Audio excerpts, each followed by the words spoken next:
अस्सलामुअलैकुम नाजरीन, programme fact matters के साथ मैं हूं सुजैन जहान खान। इसराइली बर्बरियत के जवाब में ईरानी हमलों का सिलसिला जारी है। ईरान ने इसराइल के मुख्तलिफ शहरों को 100 से जायद बैलिस्टिक और हाइपरसोनिक मिसाइल से निशाना बनाया। रिपोर्ट्स के मुताबिक ईरान के इन हमलों के नतीजे में इसराइल के मुतअद्दिद शहरी हलाक और 200 से जायद जख्मी हुए। ईरान इसराइल तनाज़ा सुलझने के बजाय मजीद उलझता चला जा रहा है। अमरीकी सदर डोनाल्ड ट्रंप ने इसराइली हमले से लातल्की का ऐलान कर दिया। अपने एक बयान में अमरीकी सदर का कहना था कि अमरीका ईरान इसराइल तनाज़े में फरीक नहीं है। साथ ही उन्होंने खबरदार कर दिया कि अगर ईरान ने किसी भी शक्ल में अमरीका को निशाना बनाया तो अमरीकी फौज बेमिसाल ताकत से जवाब देगी। अमरीकी सदर के इस बयान के बाद ईरानी वजीर खारजा ने भी एक अहम बयान जारी किया, जिसमें एक बार फिर अमरीका पर उंगली उठाई गई।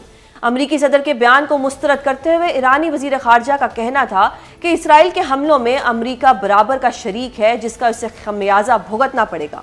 उनका कहना था ईरान पर इसराइली हमला अमेरिका की सपोर्ट के बगैर नामुमकिन था। अमेरिका के इसराइली हमलों की पुष्ट पनाही के सबूत मौजूद हैं। ईरान इसराइल तनाज़े में अमरीकी किरदार इस वक्त इंतहाई अहम हो चुका है। अमरीकी सदर ने मामले से लातल्की का ऐलान करके ईरान को किसी भी किस्म की कार्रवाई से बाज रहने की धमकी लगाई है, तो जवाब में ईरान ने अमरीका को इसराइली पुष्ट पनाही पर खमियाजा भुगतने की धमकी दे दी है। इन धमकी आमेज बयानात के बाद ईरान इसराइल तनाज़े का मुस्तकबिल क्या होने जा रहा है, इस सब पर बात करने के लिए हमारे साथ मौजूद हैं दिफाई तज्जियाकार air commander retired Khalid Chishti. Sir, बहुत शुक्रिया प्रोग्राम में अपना कीमती वक्त देने के लिए। सर, ईरान ने जिस तरह से जवाब दिया इसराइल को, और ये इसराइल एक ऐसा दुश्मन है जो अपने आप को बहुत ही बड़ा दुश्मन समझते हैं, और नो डाउट अगर इनकी हम सलाहियतों को देखें तो वो तो बहुत ज़्यादा है, लेकिन ईरान का इनको रिस्पॉन्ड बैक करना और फिर इन लोगों को पनाह तक लेनी पड़ी, इनकी बिल्डिंग्स का नुकसान हुआ, बहुत सी चीज़ें ऐसी हैं जो ये अभी मीडिया पे शो भी नहीं कर रहे। आप किस तरह से देखते हैं ईरान की जवाबी कार्रवाई को? बहुत शुक्रिया सुजैन आपका और आपके चैनल का मुझे इनवाइट करने का। देखिए, ये बहुत सारे मुल्कों को सरप्राइज हुआ होगा, खासतौर पर इजराइल को बहुत ही ज्यादा सरप्राइज हुआ होगा, बिकॉज वो समझ रहे थे कि ये जितना मैसिव अटैक करेंगे शायद एक या दो रातों के अंदर ही वो ओवर पावर कर लेंगे ईरान को या अपनी टर्म्स पर लाने पर मजबूर कर देंगे। और मैं 2 दिन से जब चैनल से मुझे इन्वाइट किया था तो मैं उनसे यही कह रहा था कि ईरान के पास सिर्फ एक ही ऑप्शन है, बिकॉज उनकी एयरफोर्स इतनी स्ट्रांग नहीं है, कोई कंपैरिजन ही कोई नहीं है इजरायली एयरफोर्स के साथ। लैंड फोर्सेस जाहिर है ऑपरेटिव नहीं हो सकती, बहुत दूर है। नेवल फोर्सेस के लिए बड़ा मुश्किल है, इतना रीच आउट करना। सिर्फ एक ही उनके पास फोर्स थी और वो थी सरफेस टू सरफेस मिसाइल या बैलिस्टिक मिसाइल, जो उन्होंने कल किया है। और देखिए, ये टर्म्स जो जब भी सीज फायर होनी थी, अगर ये सीज फायर 2 दिन पहले हो जाती, तो जब बहुत ज्यादा हिट हुआ था ईरान, स्पेशली उनकी लीडरशिप आप देखिए, पॉलिटिकल लीडरशिप जो पासदारान इनकलाब हैं, उनके आर्मी चीफ्स और दूसरे लीडर्स गए, उनको हिट किया गया और सबसे बड़े उनके नॉन न्यूक्लियर साइंटिस्ट को टारगेट किया गया। उस वक्त ईरान बहुत डिफेंसिव पोजीशन में था। किसी भी मुल्क में जब आप इंस्टीट्यूशनलाइज्ड ट्रांसफर ऑफ पावर नहीं होती, जो इस सूरत में नहीं हुई, जाहिर है नए लीडर्स चुने गए, फौरी तौर पर उनको हैंड ओवर की गई कमांड, तो ये बहुत बड़ा एक क्राइसिस होता है, लीडरशिप डायलेमा हो जाता है।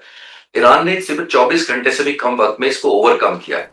दुनिया ये तवक्को नहीं कर रही थी। ऐसा लग रहा था कि ईरान शायद कुछ स्टेबलाइज करने में, अपने आप को रीबैलेंस गेन करने में शायद 1, 2, 3, 4 दिन शायद ले सकता है, लेकिन उन्होंने बहुत जल्दी बैलेंस किया, क्योंकि उनकी ट्रैक रिकॉर्ड वो एक मुल्क नहीं है बल्कि एक तहजीब है, और बहुत सालों से इतनी बहुत पुरानी एक एम्पायर है दुनिया में, हजारों साल से।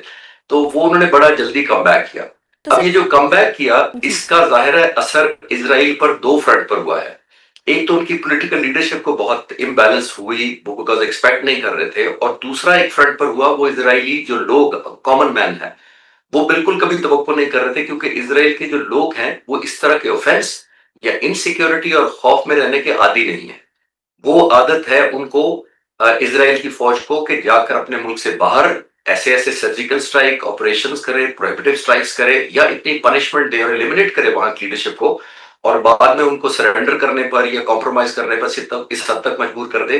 तो इसराइल के लोगों ने तो ये देखा ही नहीं था कि जब बॉम्ब किसी के अपने सर पर गिरते हैं तो वो कैसा महसूस होता है, कैसा खौफ होता है, तो बंकर में जाना कैसा लगता है। इसके बाद इसराइल क्या दोबारा से ये हरकत करेगा? क्योंकि अब तो शायद उसकी ईगो का मसला भी हो गया, और वो खुद को इतना पावरफुल समझता है कि अगर उसने बदले में अब कोई जवाब ना दिया तो फिर तो सारे मुसलमान ममालिक के ऊपर उसका जो एक रोब उसने जमाया हुआ है वो तो खत्म हो जाएगा।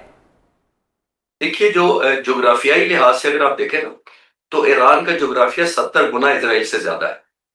और आपके व्यूअर्स की आसानी की अंडरस्टैंडिंग के लिए मैं अर्ज कर देता हूं कि पाकिस्तान का 40वां हिस्सा हो तो वो इसराइल बनता है, इतना कम है। केपीके के 4 हिस्से करें तो इसराइल बनता है। तो मैं ये कहना चाह रहा हूँ कि इसराइल के खिलाफ हिट करना ईरान को रिलेटिवली आसान है, क्योंकि ज्योग्राफिया बड़ा लिमिटेड है। जो 150 मिसाइल उन्होंने मारे ईरान ने इसराइल पर, वो ऑलमोस्ट पूरा इसराइल देखिए, पूरी शहर जलता रहा, इनसिक्योरिटी रही। तो टारगेटिंग स्ट्रैटेजी इसराइल के खिलाफ ईरान की निस्बत आसान है। लेकिन क्योंकि पीछे माइट बहुत बड़ी है, इसराइल के पीछे सुपर पावर्स है, पूरा वेस्ट खड़ा है, टेक्नोलॉजी एट द बेस्ट है, उसके बावजूद अब उस पर, ये आपने बिल्कुल ठीक पॉइंट आउट किया कि उस पर एक ऑब्लिगेटरी भी है, एक मॉरल प्रेशर भी है, और पब्लिक प्रेशर भी बहुत ज्यादा है उस पर कि वो कुछ ना कुछ हिटबैक करे। बिकॉज आप ध्यान में रखिएगा कि पिछले 75 सालों से, जब से इसराइल बना है, अमेरिका ने उसको मिलिट्री हार्डवेयर और वेपन्स $260 बिलियन के बराबर दिए हैं। और ये इमदाद पूरी दुनिया की, अगर इमदाद जो अमेरिका ने दी है वो मिला ले तो उससे डबल बनती है। अगर इकट्ठी एक तरफ हो और सिर्फ इसराइल को जो वेपन्स दिए गए हैं 260 बिलियन, वो डबल है। अगर इतने ज्यादा वेपन्स दिए गए हैं और इतनी खुली छूट है उनको वेपन्स खरीदने की, तो जाहिर प्रेशर लोगों का भी माउंट होगा। और अना भी है जो आप कह रही हैं कि ईगो प्रेशर होता है बहुत ज्यादा एक मुल्क के ऊपर, तो वो हिटबैक तो जरूर करेगा। लेकिन अब जो फर्क पड़ा है पहले दिन से और आज के दिन में, उसकी हर स्ट्राइक के साथ इसराइल की एक प्राइस टैग अटैच हो गई है, यानी एक प्राइस टैग है उसके साथ। अगर वो हिटबैक करेंगे तो आपने देखा उनके हाइफा में किया, उनके ग्रिड स्टेशन को किया, उनके गैस स्टेशन को किया, उनके एयर बेसिस बंद है इस वक्त, उनकी हवाई एयरलाइन सारी बंद है, उनकी एयर ट्रैफिक रुकी हुई है। तो इसराइल को बहुत बड़ी हिट लगी है। जो मैं प्राइस टैग कह रहा हूँ वो इस शक्ल में इसराइल को देना पड़ रहा है। सही। अब उसको रियलाइज हुआ है शायद, और आपने नोट किया होगा कि सब बड़े leaders, international leaders including American president की एक टोन चेंज हो गई है। और ये बिल्कुल ऐसा ही हुआ जैसे हिंदुस्तान और पाकिस्तान के मामले में हुआ था। और अगर आपने अभी अभी टीवी देखा हो तो कोई 5 मिनट पहले अमेरिकन प्रेसिडेंट कह रहे थे कि इसराइल और ईरान के दरमियान डील वैसे ही हो जानी चाहिए जिस तरह इंडिया और पाकिस्तान के दरमियान हुई थी। इंडिया और पाकिस्तान के दरमियान कैसे हुई थी? क्योंकि 10 मई की 10 तारीख को पाकिस्तान ने जो पंच दिया था, उससे ये सीज फायर हुई थी। और हमेशा दुनिया में आप नेगोशिएशन टेबल पर एडवांटेज पोजीशन में उस तरह बैठते हैं जब दोनों एक न्यूट्रलाइज ग्राउंड पर या न्यूट्रलाइज लेवल पर एस्केलेशन पर खत्म करें। अगर जैसे मैंने अर्ज किया कि अगर पहले दिन जंग बंद हो जाती तो ईरान की बहुत डिसएडवांटेज पोजीशन थी, अभी वो बहुत बेहतर है। सो सम टाइम, मैं as a student of strategy या एज अ फाइटर पायलट नहीं कह रहा, मैं ये कह रहा हूँ एज अ सिंपल अंडरस्टैंडिंग के लिए कि ईरान को एस्केलेट करना जरूरी है टू डी एस्केलेट। बिल्कुल जी सर। अब मैं ये जानना चाहती हूँ कि इसराइल तो बड़ा एक दावा करता है कि जी उनका जो एयर डिफेंस सिस्टम है वो बड़ा ही कमाल का है। जिस तरह से ईरान ने हमला किया, वो ईरान का ये नहीं था कि जिस तरह पाकिस्तान और इंडिया साथ साथ हैं तो जी साथ वाले घर पे बम फेंक दिया। ईरान के जो मिसाइल्स थे, जाहिर बात है वो पहले इराक से गुजरे होंगे, फिर उर्दन से गुजरे होंगे, फिर इसराइल गए होंगे। तो ये कहना तो दुरुस्त होगा कि जो ईरानी मिसाइल्स थे वो बहुत ही कोई अच्छी टेक्नोलॉजी के थे कि इन लोगों को टाइम ही नहीं मिल सका कि उनको इंटरसेप्ट करें। ये आपने बड़ा अच्छा ऑब्जर्वेशन की है कि देखिए, जब वेपन्स या जो भी जहाज, 200 जहाज पहले दिन जो इसराइल से टेक ऑफ किए थे और ईरान पहुंचे थे, वो जॉर्डन और इराक के रास्ते पहुंचे थे। ये तकरीबन 2000 से 2200 किलोमीटर सफर है वन वे, और वेपन्स कैरी कर रहे थे। ये भी देखिए बहुत लोड उठाया हुआ था। तो 4000 4500 किलोमीटर जाना बगैर एयर टू एयर रिफ्यूलिंग के उन जहाजों के लिए मुमकिन नहीं था। जिसका मतलब ये है कि इसराइल के पास तो सिर्फ 6 टैंकर्स हैं, एयर टू एयर रिफ्यूलर्स हैं। 200 जहाजों को तो वो रिफ्यूल नहीं कर सकते थे। इसका मतलब है कि बहुत ज्यादा उसको दूसरे जहाजों की, air to air refueller tanker की, दूसरे किसी मुल्क ने मदद की। एग्जैक्टली। जबकि एयर स्पेस भी देखिए, जॉर्डन, अनफॉर्चुनेटली जॉर्डन और इराक ने कोई मजामत नहीं की उन 200 जहाजों के आते वक्त भी और जाते वक्त भी। जबकि ईरान को बहुत बड़ा डिसएडवांटेज है, वही एयर स्पेस जो इसराइल खुले तौर पे इस्तेमाल कर रहा है, वो जाते हुए ना सिर्फ इराक और स्पेशली जॉर्डन शूट डाउन कर रहा है, क्योंकि वहां मोस्टली वेपन्स कंट्रोल हो रहे हैं या एयर डिफेंस कंट्रोल हो रहा है वेस्टर्न टेक्नोलॉजी या अमेरिकन से, और वहां से उनको रेजिस्टेंस बहुत ज्यादा ईरानी मिसाइलों को मिल रही है। आप एक एयरक्राफ्ट कैरियर की मौजूदगी को भी इनटू अकाउंट जरूर कर लें, जहां से जो समुद्र में है, लेकिन वो क्लोज प्रॉक्सिमिटी में हर उस मिसाइल को जो ईरान से फायर होता है उसको भी टारगेट करने की पोजीशन में है। तो ये मल्टी डायमेंशनल उसको रेजिस्टेंस मिलती है। और फिर इराक के पास अपने 4 लेयर्स हैं डिफेंस के, जिसका हम आयरन डोम बात कर रहे हैं, वो एक है उनमें से। तो 4 लेयर्स को उन्होंने पेनिट्रेट करके इतनी वाइटल इंस्टॉलेशन को जाकर हिट किया है। ये बहुत हैरान कुन है और बहुत परेशान कुन होगा, खासतौर पर इसराइल के लिए और अवाम के लिए भी, जिनको ये बता दिया गया था कि इसराइल की एयर स्पेस जो है वो तो इम्प्रेग्नेबल है, उसके अंदर तो कोई जो एंटर होगा वो तबाही से 2 4 पहले से हम कर देंगे। दुरुस्त। और आज आपने नोट किया उनकी इफेक्टिवनेस को कि इजरायली हुकूमत को ये बयान देना पड़ा अपने लोगों के लिए कि हमारी वार्निंग को सीरियस ले, क्योंकि हमारी एयर स्पेस जो है वो इम्प्रेग्नेबल नहीं है, यानी थ्रेट हो सकती है, हमारे अंदर पेनिट्रेशन हो सकती है। तो ये न्यू नॉर्मल अब ईरान ने इजराइल के खिलाफ कर दिया। जैसे मैंने कहा कि एस्केलेट किया है और अब डी एस्केलेट करना अब ऑब्लिगेटरी ज्यादा मुझे इजराइल की तरफ लग रहा है कि उनको परेशानी है कि हमारे लोग तो इस तरह के आदि नहीं थे इस तरह की हिट बैक लेने। दुरुस्त सर, अभी जो मैं रिपोर्ट्स वगैरह टीवी पे देख रही हूँ उससे तो एक तासुर ये भी आता है कि ईरान के पास जेर ज़मीन एक मिसाइल सिटी है, और अगर ईरान में इतना कॉन्फिडेंस आया है कि वो इस दुश्मन के ऊपर वार कर रहा है और उसके अलावा वो अमेरिका को भी एक वार्निंग दे रहा है, तो ये तो फिर दुरुस्त समझा जाए ना कि अमेरिका को भी अगर वार्निंग दी है तो ये किसी कॉन्फिडेंस की बेसिस पे दी है। देखिए, हमें ये ज़हन में रखना चाहिए कि जब इस तरह की वॉर होती है तो साइ ऑपरेशंस भी होते हैं, साइकोलॉजिकल वॉरफेयर भी शुरू हो जाती है, जिसके अंदर आप एक दूसरे को इस हद तक या आपके लोगों को खासतौर पर डीमोरलाइज करते हैं, उनकी आवाम को करते हैं, उनकी पॉलिटिकल लीडरशिप को मेंटली हिट करते हैं, यानी आपकी जो विल टू फाइट होती है उसको डैमेज करते हैं। और ये उसका भी हिस्सा हो सकता है। मुझे नहीं लगता कि अगर as a student of strategy मैं बिल्कुल नहीं रिकमेंड करूंगा, अगर मैं ऑप्शन में हूं किसी डिसीजन मेकिंग के, कि इसराइल के अलावा किसी और को इस वक्त ईरान को एंगेज करने की जरूरत है। मिलिटरीली मैं बात कर रहा हूँ, नहीं एंगेज करना चाहिए, बिकॉज इसराइल ही को अगर वो सबक सिखा दे तो वो इनडायरेक्टली अमेरिका को भी सबक पहुंच रहा है। जरूरी नहीं कि आप मिलिट्री बेस किसी अमेरिकन बेस को या इंस्टॉलेशन को हिट करेंगे तो मैसेज आएगा। इस वक्त जितनी बीटिंग हो रही है इसराइल की, वो इनडायरेक्टली मैसेज अमेरिका को जा रहा है। तो ये जैसे मैंने कहा क्या कि ये कहना दुरुस्त होगा कि अमेरिका की सपोर्ट के बगैर इसराइल इतना बड़ा कदम ले ही नहीं सकता था? 100% दुरुस्त है। ये हो ही नहीं सकता था। मैंने आपको थोड़ी देर पहले एक एग्जांपल दिया है कि 2 एयर स्पेस मुसलमान मुल्कों से गुजर के आए हैं, 200 जहाज आए हैं, फिर चले गए हैं खैरियत से, फिर उनको रिफ्यूल किया गया, दर्जनों air to air refuel tankers आए हैं, वो कहां से आए हैं? तो सर अगर अभी भी मुस्लिम उम्मा इकट्ठी नहीं होगी या अगर लिप सर्विस देती रहेगी मुस्लिम उम्मा, तो कल को तो ये कहीं पे भी अटैक करेंगे, फिर तो कोई भी मुस्लिम मुल्क जो है वो सेफ नहीं रहेगा। ये बात इनको क्यों समझ नहीं आ रही? देखिए, मुस्लिम उम्मा का लफ्ज तो अब मेरे ख्याल में कहना छोड़ देना चाहिए, क्योंकि अगर मुस्लिम उम्मा पिछले 10 महीने से जो गाजा पर बमबारी हो रही है, ये बच्चे ये शहीद किए जा रहे हैं, औरतें ऑब्वियसली मासूम औरतों पर हमला किया जा रहा है, हॉस्पिटल में दवाइयां नहीं है, खुराक नहीं जाने दी रही, तो मुस्लिम उम्मा का लफ्ज तो अब सिर्फ किताबों में पढ़ा जाना चाहिए। एक बात। दूसरी बात यह है कि अब जो है, जैसे मैंने कहा कि स्टेक क्या है, जो हमला आवर होता है उसको आप पेनल्टी कितनी देते हैं, प्रोहिबिटिव प्राइस मैं इसको कहता हूं, यानी आपने इतनी ज्यादा कीमत डिमांड कर लेनी होती है अग्रेसर से कि वो रियलाइज करे कि उसने गलती कर ली। अब जब तक आप, जैसे आपने बिल्कुल ठीक कहा कि अमेरिका की सपोर्ट के बगैर तो हो ही नहीं सकता था, और मैंने जैसे आपको कहा कि इतना ज्यादा मैसिव पिछले 75 सालों में अमेरिका ने सिर्फ इसराइल को $260 बिलियन का मिलिट्री हार्डवेयर किया है। और दूसरा, आप अनफॉर्चुनेटली एक और एलिमेंट देखें सुजैन के, अनफॉर्चुनेटली आप देखिए इसराइल ने क्या किया हुआ है। इसराइल ने इन सारे मुल्कों को, जो अरब मुल्क हैं, जो आप कह रही हैं किसी की भी बारी आ सकती है, सारों से कनेक्ट पॉजिटिव किया हुआ है, या उसके डिप्लोमेटिक टाइज हैं, सिफारती ताल्लुकात हैं, या कम से कम हॉस्टिलिटी नहीं है। ठीक और सर। उसकी रीजन ये है कि पिछले साल इसराइल ने पिछले 15 साल की निस्बत ऑलमोस्ट अपनी जो वेपन एक्सपोर्ट है, एमुनिशन की, वॉर मशीनरी की, उसको 3 गुना बढ़ा के $15 बिलियन की एक्सपोर्ट की है। उसमें से आपको हैरत होगी कि तकरीबन 40% जो है वो इंडिया को की है, 25% अरब मुल्कों को की है।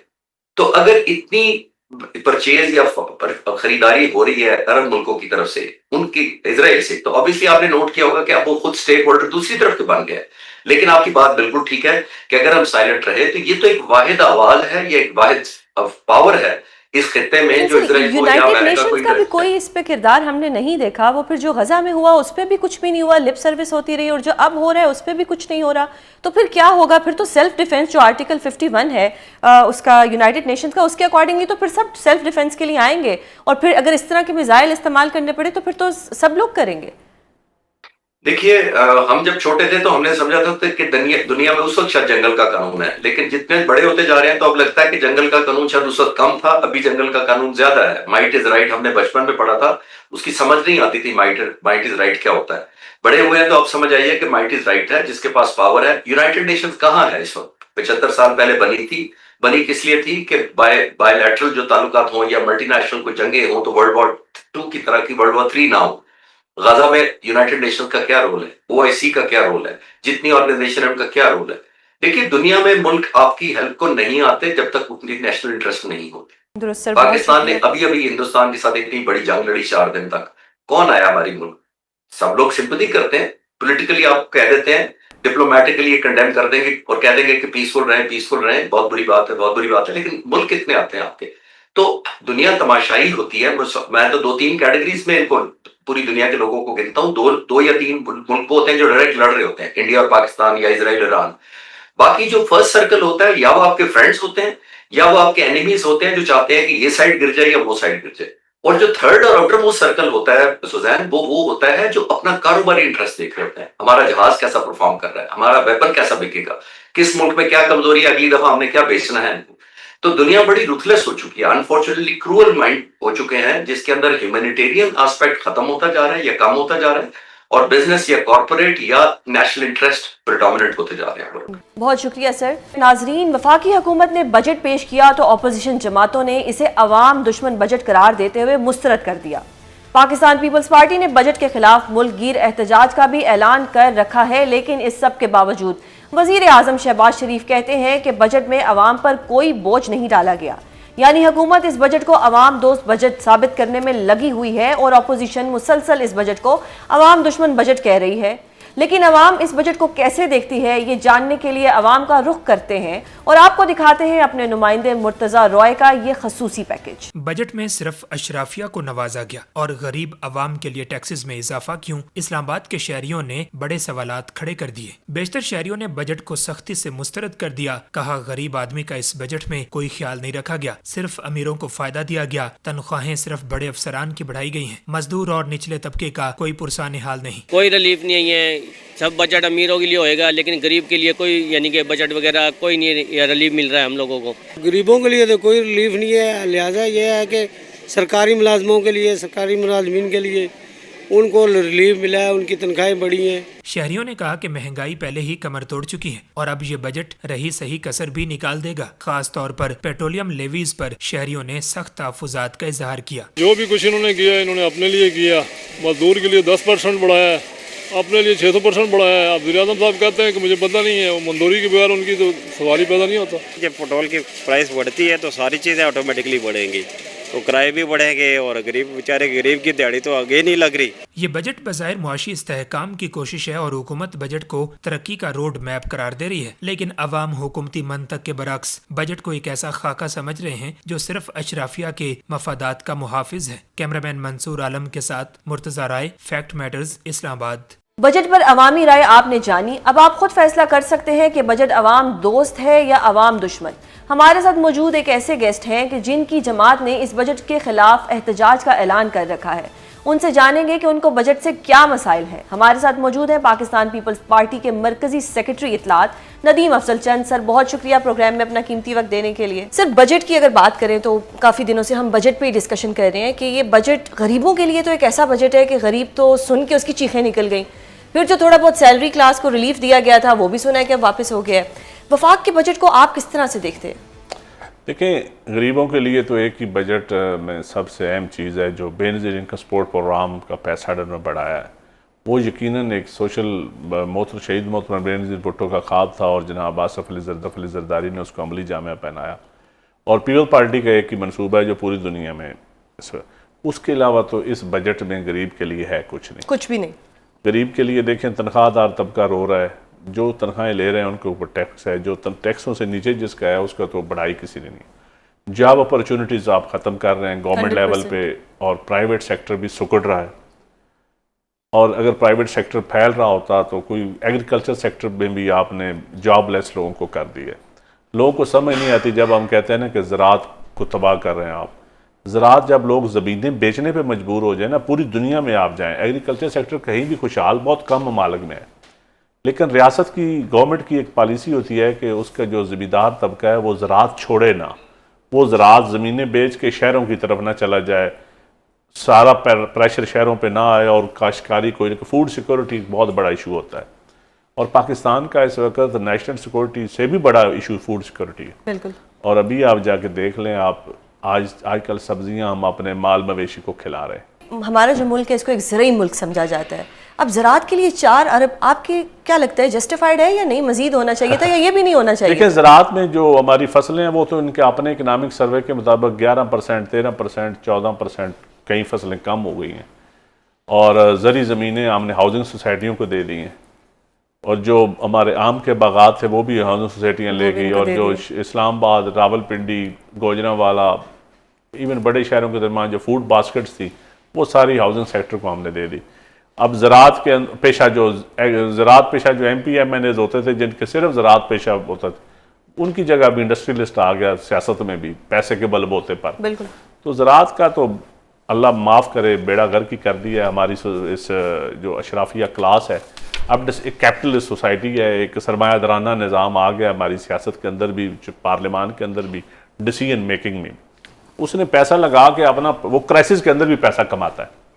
मुझे नहीं समझ आती कि मुल्क की क्राइसिस इंडिकेटर डाउन है और स्टॉक एक्सचेंज कहते हैं जो ऊपर जा रही है और अरबों खरबों लोग कमाते हैं, एक मखसूस माफिया है।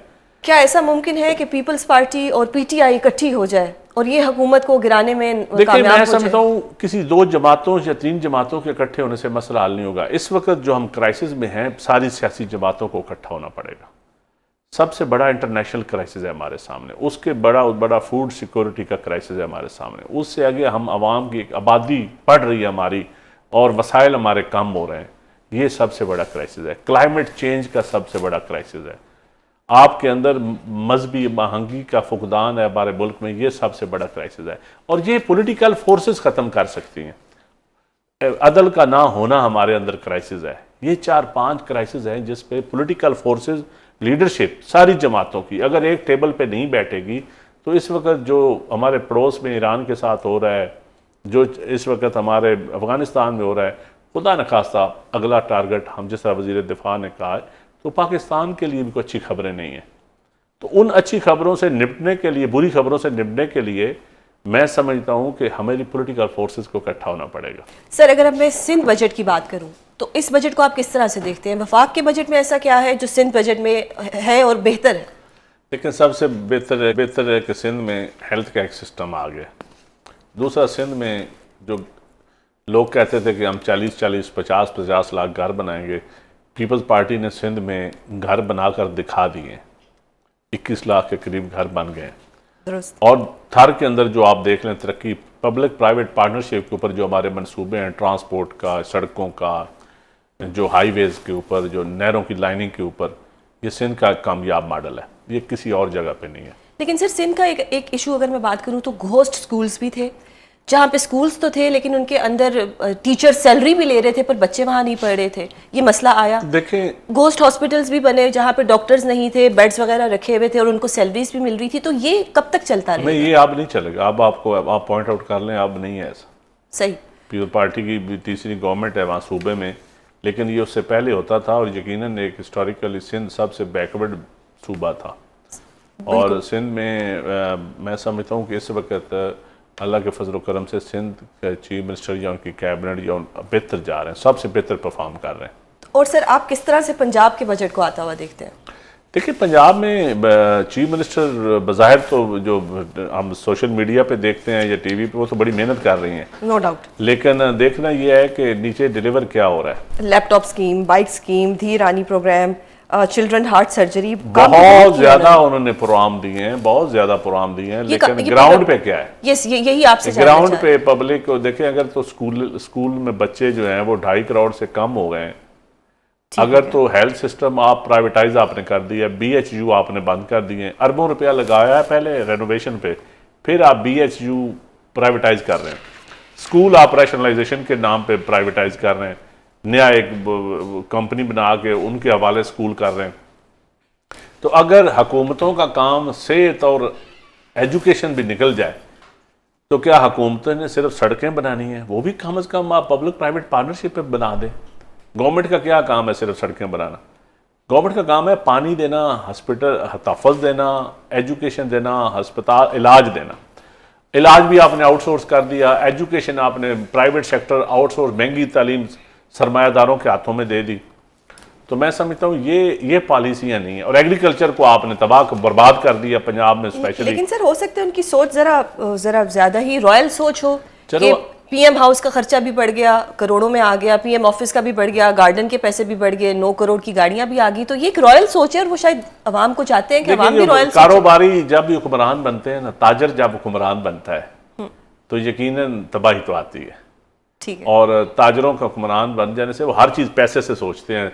वो ह्यूमन तरक्की, इंसानी तरक्की का नहीं सोचते, शख्सी आज़ादी का नहीं सोचते, साफ़ती आज़ादी का नहीं सोचते, अवाम की आज़ादी का नहीं सोचेंगे, अदल का नहीं सोचेंगे, निज़ामी अदल का नहीं सोचेंगे। वो यही सोचेंगे कि ये फ़लाँ बोर्ड उस जगह पर लगे, इधर से अवाम आए तो मेरी तस्वीर अच्छी नज़र आए। बस तो ये बात आप मानते हैं कि जी तस्वीर अच्छी आनी चाहिए? तस्वीर तो अच्छी लाने में कामयाब हो गए हैं। No doubt. वो तो आप देख रहे हैं ना, पब्लिक टॉयलेट से लेके मवेशी मंडी, मवेशियाँ, सब्जी मंडियाँ, टेस्ट रिपोर्ट अब सब्जी मंडियों पे जितने इश्तेहारात लगे हैं उतने से की सब्जियां नहीं बिक रही किसानों की, तो आपको जितने एक लगता है सब्जी मंडी पे इश्तेहारात की कीमत कि है। इश्तेहारात के पैसों को अगर सही जगह यूटिलाइज किया जाता तो ज्यादा बेहतर बात इश्तेहारात के पैसे ही अगर किसान से गंदम खरीद ली जाती तो आज पाकिस्तान में एग्रीकल्चर का क्राइसिस ना आता, ज़राअत का क्राइसिस ना आता। थी। सही। सिर्फ आप अरबों रुपया लगा रहे, अरबों रुपया, खरबों से बल्कि बढ़ गई है गेम।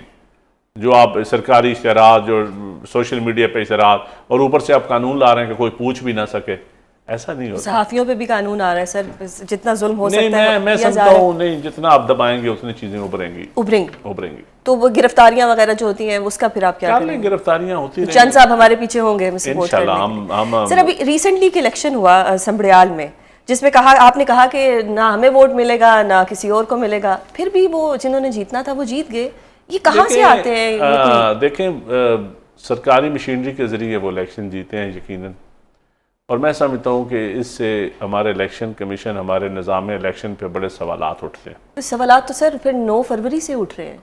देखें, सवालात 8 फरवरी 8 फरवरी तक तो सही था, 9 को कुछ मसले बन गए थे। मैं समझता हूँ कि अगर हमारा election fair, free and fair, ideal नहीं होगा तो यकीनन अवाम ओन नहीं करते, अवाम उसके पीछे नहीं खड़े होते। यही वजह है कि आज सियासतदानों की और सियासत की अवाम में इज़्ज़त कम हो गई है।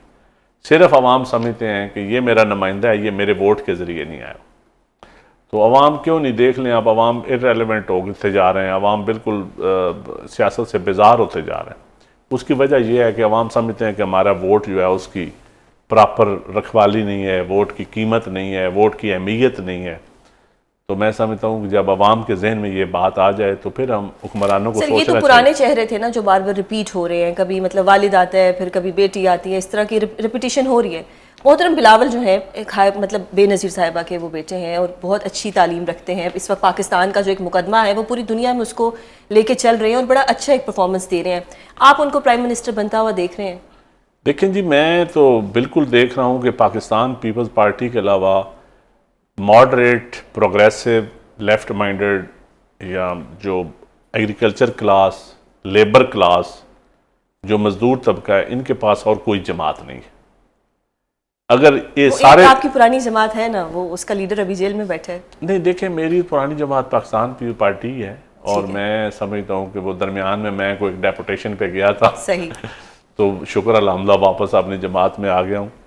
तो मैं समझता हूँ कि वो भी वर्किंग क्लास के नुमाइंदा तो थी, लेकिन उनकी जो इमेच्योरिटी है ना, उसने एक नौजवान तबके को, एक ऐसे तबके को मायूस किया है जो सियासत में जिनकी नई एंट्री थी, जो सियासत की रमूज वो समझते नहीं थे, लेकिन वो खामियाँ खूबियों का उनको आइडिया नहीं था, लेकिन उनको रियासत के ज़रिए या सियासत के ज़रिए उनको सियासत से बेजार कर दिया गया।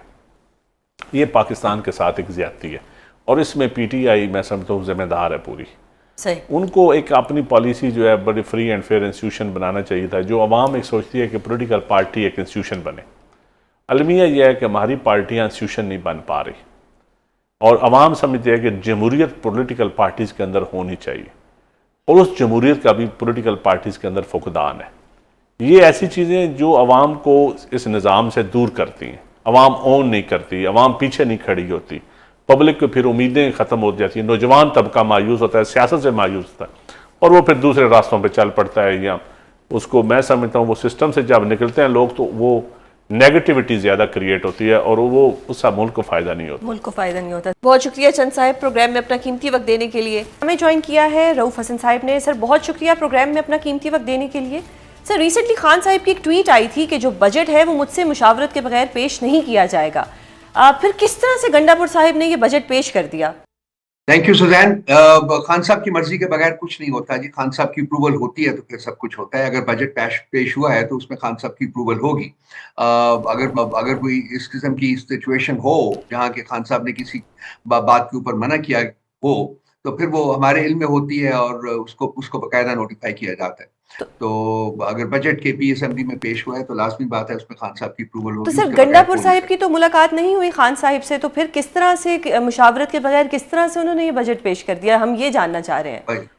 भाई ये है कि किस मुलाकात होने किसकी दी जा रही है, उसे इसीलिए जानना चाह रहे हैं कि दफा कैसे कहता हो हूँ गया? जी। मैं तो अर्ज करता हूँ कि हमारी जो पॉलिटिकल लीडरशिप है, सियासी जो हमारी लीडरशिप है, उसकी तो तकरीबन 30 हफ्तों से कोई मुलाकात नहीं हो। मेरी जाती तौर के ऊपर 34 हफ्तों से कोई मुलाकात नहीं होने दी गई। अब तो वकला, लास्ट टाइम जो था वकला की भी मुलाकात नहीं होने दी गई। तो वो मुलाकात हो किसकी रही है? तो लाजमी बात है जो भी लोग जाके मिलते हैं सुजैन, उन्हीं के थ्रू ही कम्युनिकेशन होती है। बहनें कभी दो अलीमा बीबी को नहीं मिलने देते, बाकी दो को मिलने देते हैं। कभी कभी कोई वकला भी चले जाते हैं। तो जो इन्फॉर्मेशन होती है वो तो आ जाती है, जो खान साहब की इंस्ट्रक्शंस होती हैं वो तो आ जाती है। दुरुस्त सर। सर, अगर अब एहतजाज की बात की जाए तो एक मुल्क गिर एहतजाज की बात की जो कि 22 जून को होगा, लेकिन उससे पहले अली अमीन गंडापुर साहिब ने, क्योंकि वो एक सीएम है और उनसे हम कुछ ऐसे बयानात तवक्को नहीं करते क्योंकि आपके अगेंस्ट ही चीज़ें वो फिर यूज़ होती हैं, जिसमें उन्होंने कह दिया कि अगर तुम गोलियां मारोगे तो हम भी हथियार लेके आएंगे। क्या एक सीएम का इस तरह का बयान देना कुछ आपको लगता है कि वो जस्टिफाइड था? और क्या खान साहिब इस पर नोटिस लेंगे, क्योंकि आप अपनी जमात को एक पुरअमन जमात कहते हैं, लेकिन उस पुरअमन जमात का इस तरह का बयान आना जो कि आपके अगेंस्ट यूज हो? हुसैन देखिए, हम पुरअमन जमात हैं, पुरअमन जमात रहे हैं और पुरअमन जमात ही रहेंगे। हम सियासी जमात हैं और सियासत में जो हथियार होता है वो सियासत होती है। सियासी जमात का हथियार सियासत होती है। सियासी जमात का हथियार गन्स और पिस्टल्स नहीं होते। हमारा एहतजाज जो है वो पुरअमन है, मुल्कीर होगा। और सियासी रेट्रिक नाम की कोई चीज होती है। अगर आपको कहें तो मैं यहाँ को 50 एक स्टेटमेंट्स दे दूंगा लोगों की जो कि इससे भी ज्यादा शिद्दत पसंदाना थी और वो भी गुजर गई सियासी रेट्रिक के कॉन्टेक्स्ट में। तो कुछ चीजों को लिटरली लेना नहीं चाहिए। ये स्टेटमेंट उन स्टेटमेंट्स में से एक है जिसको कि लिटरली आप नहीं ले सकते, बल्कि सियासी रेट्रिक के तौर के ऊपर वो कहा जाता है, बहुत कुछ कहा जाता है लेकिन मतलब नहीं होता वो। ये उन स्टेटमेंट्स में से एक है। बाहर सूरत मैं कहूंगा, ये बड़ा क्लियरली कहूंगा कि हमें एतराज करना चाहिए कि इस किस्म की स्टेटमेंट्स ना ही दें तो बेहतर है। दुरुस्त सर, यानी कि आप ये कहते हैं कि इस पे मतलब इस तरह की स्टेटमेंट नहीं देनी चाहिए थी उनको, क्योंकि एतराज, मैंने कहा एतराज, लफ्ज एतराज किया। लेकिन सर, अगर बात की जाए मोहतरम इमरान खान साहब की, तो वो तो कभी भी अपने लोगों को नहीं कहेंगे कि आप आएं और गोलियां चलाएं। इस तरह का तो कोई बयान भी हमने खान साहब की तरफ से नहीं सुना। फिर गंडापुर साहिब जो कि एक सूबे को रिप्रेजेंट करते हैं, उनकी तरफ से ऐसा बयान आना और ऐसे वक्त पे आना कि जब अभी 26 नवंबर का इशू भी चल रहा है और अभी उसके बाद ये सब कुछ भी हो रहा है, तो ये तो अपने लिए मजीद मसाइल पैदा करने वाली बात है। सुजैन, हम एक पुरअमन सियासी जमात रहे हैं, हम एक पुरअमन सियासी जमात हैं और हमारी तहरीक जो है वो भी पुरअमन रही है और पुरअमन होगी। किसी किस्म की कोई वायलेंस जो हमने ना कभी प्रीच की है ना हम प्रीच करेंगे। सो मेरी एक दफा फिर आपसे अर्ज है कि इसको सियासी रेट्रिक के तौर के ऊपर, सियासी जो एक बयान होता है उसके तौर के ऊपर लिया जाए। इसको लिटरल सेंस में ना इंटरप्रेट करने की कोशिश की जाए, ना ही ये लिटरल सेंस में इंटरप्रेट होना चाहिए। तो सर, अब 22 जून को एक एहतजाज होगा जो कि मुल्क गिर एहतजाज होगा और 26 जून को अलकादिर की तारीख भी लगी हुई है हाई कोर्ट में। आपको क्या लगता है कि उस तारीख पे कोई कार्रवाई होगी या दोबारा से उस पर एक डेट मिल जाएगी? देखिए, खान साहब ने दो बातें आपने की है, मैं दो बातों का सेपरेटली जवाब दे दूंगा। खान साहब ने अभी सिर्फ इंस्ट्रक्शंस जो दिए हैं वो ये हैं कि जी आप मुल्क की पुरअमन मुल्क की एहतजाज की तैयारी करें। वो तैयारी हो रही है जिसकी रिस्पॉन्सिबिलिटी उन्होंने उमर अयूब साहब को दी है। और उसके बाद तारीख का जो ऐलान है वो भी खान साहब ने खुद करना है, क्योंकि वो इस एहतजाजी तहरीक को वो खुद लीड कर रहे हैं। ठीक है जी, दिस इज नंबर 1। नंबर 2 बात आपने जो की है कि 25 को तारीख लगी हुई है। जी, 25 को तारीख लगी हुई है, 5 मंथ्स टू लेट। लेकिन सियासी जमात, वंस अगेन सियासी जमात होने के नाते हमारे पास जो अवेलेबल ऑप्शंस हैं उनको हम एक्सरसाइज करते रहते हैं। हालांकि अब इस अदलिया से जो कि 26वीं तरमीम के बाद मार्ज़े वजूद में आई है, इस अदलिया से किसी किस्म की कोई उम्मीद लगाना जो है, रखना जो है, वो इंतहाई बेवकूफ़ाना फेल होगा और हम उसको समझते हैं।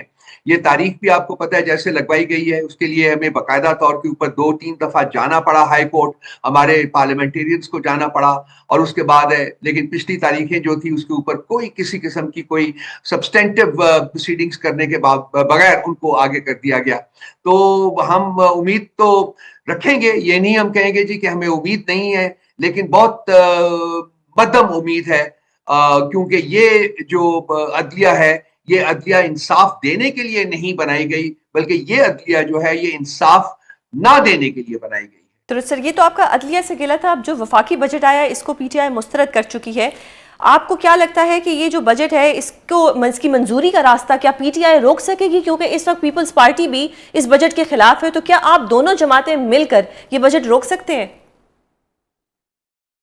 पीपल्स पार्टी के बारे में तो मैं कुछ नहीं कह सकता कि वो अपोज करेगी कि नहीं, क्योंकि पिछले 6 महीने साल से वो यही हो रहा है कि जी मुख्तलिफ चीज़ों को उन्होंने अपोज किया और जब वोट की बारी आती है तो कहते हैं जी हजूर हम उसी तनख्वाह के ऊपर काम करते रहेंगे।